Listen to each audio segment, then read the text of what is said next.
전국의 산불 상황은 잠시 뒤 다시 전해드리겠습니다. 이어서 탄핵 심판 소식입니다. 윤석열 대통령이 국회에서 탄핵 소추된 지 오늘이 100일째입니다. 탄핵 심판 선고일은 아직도 잡히지 않았는데요. 내일로 예정된 한덕수 국무총리 탄핵 심판 선고에서 헌재가 12.3 비상계엄에 대해 어떤 판단을 내릴지 주목됩니다. 이혜리 기자가 보도합니다. 한덕수 국무총리 탄핵소추 사유 중 우선 주목되는 건 헌법재판관 임명 보류 부분입니다. 헌재는 지난달 27일 최상목 대통령 권한대행이 국회가 추천한 3명의 헌법재판관 중 조한창, 정계선 재판관만 임명하고 마은혁 후보자를 임명하지 않은 것은 국회 권한을 침해한 거라고 결론냈습니다. 그런데 한 총리는 이들 3명을 모두 임명하지 않았습니다. 한 총리는 여야 간 합의를 하지 않고 임명된 헌법재판관은 단 한 명도 없었다고 주장하며 탄핵 사유가 안 된다는 입장입니다. 저는 헌법재판관 임명을 보류하겠습니다. 여야가 합의하여 안을 제출하시면 즉시 헌법재판관을 임명하겠습니다.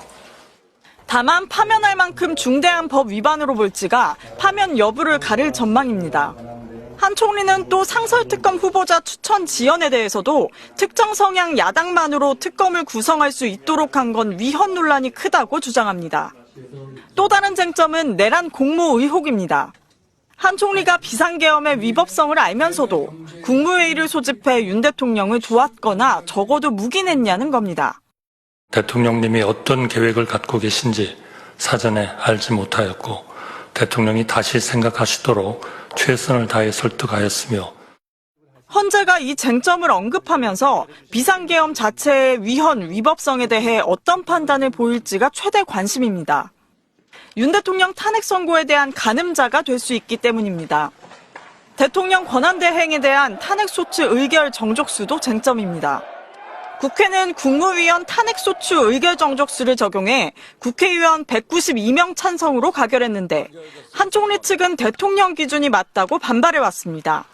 만약 헌재가 의결 정족수 등 절차적 문제로 각하 결정을 내릴 경우 헌재 재판관 불임명, 내란 공모 등 각종 쟁점에 대한 판단이 결정문에 담기지 않을 수 있습니다.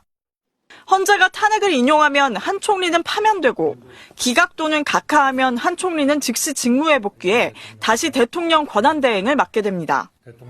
윤 대통령 탄핵 선고는 이르면 이번 주 후반쯤 이뤄질 걸로 보입니다. MBC 뉴스 이혜리입니다.